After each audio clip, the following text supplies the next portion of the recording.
할렐루야. 오늘도 참으로 좋은 날입니다. 이 시간 말씀을 듣는 모든 분들에게 하나님께서 은혜 베풀어 주시기를 원합니다.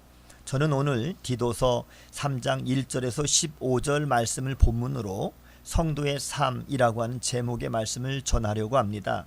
지금까지 바울은 디도에게 그레데 교인이 경건한 삶을 실천한 그리스도인이 되도록 가르치고 양육하라고 권면해 왔는데요.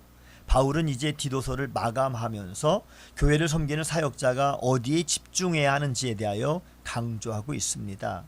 구원받은 자들은 국가에 충성해서 법을 잘 준수하고 권세 잡은 자들에게 복종해야 하는데요. 나라를 다스리고 통치하는 권세는 바로 하나님이 주신 것이기 때문입니다. 따라서 세상 사는 동안에 유정자들을 위한 기도는 우리가 쉬지 않고 계속해서 해야 하는 것이지요. 그러나 권세를 잡은 통치자들이 하나님의 뜻에 어긋나는 악한 일을 하라고 명령할 때에는 비록 고난이 따른다 할지라도 단호하게 거부해야 하는 것입니다. 왜냐하면 성도들은 세상의 권세가 아닌 하나님의 통치에 순종하는 자들이기 때문입니다. 또한 구원받은 사람들은 다른 사람들을 헐뜯거나 싸우지 말고 매사에 너그러움과 진정한 온유한 태도를 가져야 되는 것입니다. 예수님께서 이 땅에 오셔서 온유함의 본을 보이셨습니다. 신앙의 선배들인 모세도 온유했고요.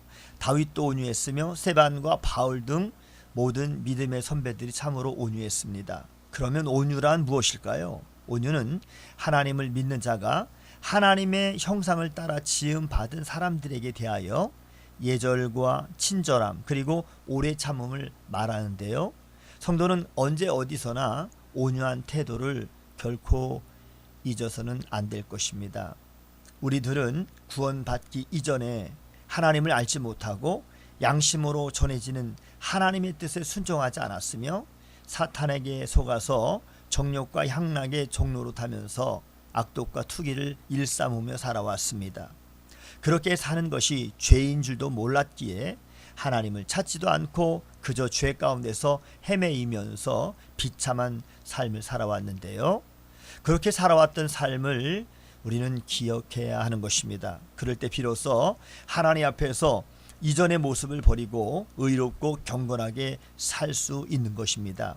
하나님은 우리를 구원하시되 우리가 행한 바 의로운 행위로 말미암지 아니하시고 오직 그의 긍휼하심을 따라서 중생의 씻음과 성령의 새롭게 하심으로 하셨습니다.